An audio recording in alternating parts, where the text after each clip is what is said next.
To ages of ages. Amen. We celebrate today Nephi, the Patriarch of Constantinople. He was originally a monk and found his way to Mount Athos, and at various times lived in Vadopedi and Dionysiu. At a certain point, because he was such a quiet and humble, setting man, he was elected the Archbishop of Thessaloniki.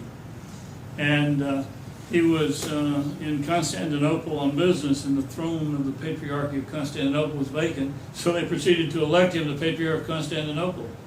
He did not last very long, because he was devoted to Christ, and therefore some converts occurred, and this was in the 1500s, and the Sultan, the Ottoman Turk Sultan of Constantinople, removed him.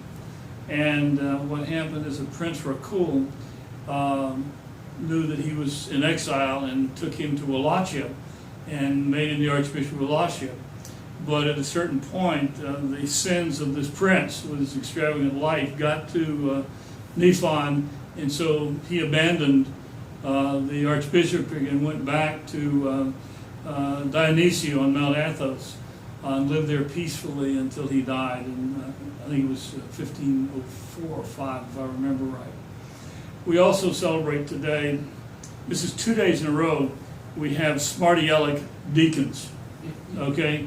Yesterday it was Lawrence, the Archbishop of Rome, who, when the Patriarch of Rome, the Pope of Rome, was called in front of the emperor, the pagan emperor, demanded the wealth of the church, and he refused, and they executed him. And so the authority over the church fell to Lawrence. And everybody else knows the story except you two, but I'm telling it for you two. Anyway, he was given 48 hours to show up with the wealth of the church. So he gathered all the poor of Rome and showed up before the emperor's palace and said, "Here, your majesty, are the wealth of the church." And of course the emperor got furious and ordered him tortured, and they tortured him on a bed of over a fire.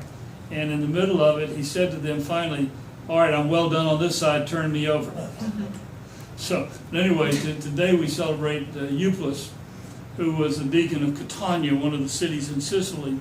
And the Roman emperor sent a persecutor and couldn't find Christians, but he finally heard about this guy that carried a gospel book around his neck, and it turned out it was a deacon Euplus.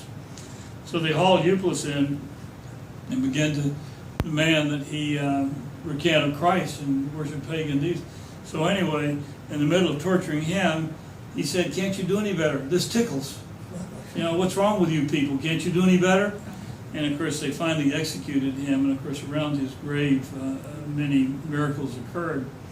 And it's interesting that these two men that were really martyred and martyred intensely, in the midst of it, had kind of a twinkle of humor because God protected them from the pain of the torture. And they remind us that if we are found in times of trial, that God will take care of us if we're faithful, if we don't wimp out and recant, but are faithful to the Lord our God. In the name of the Father, and the Son, and Holy Spirit. Glory to thee, O Christ, our God.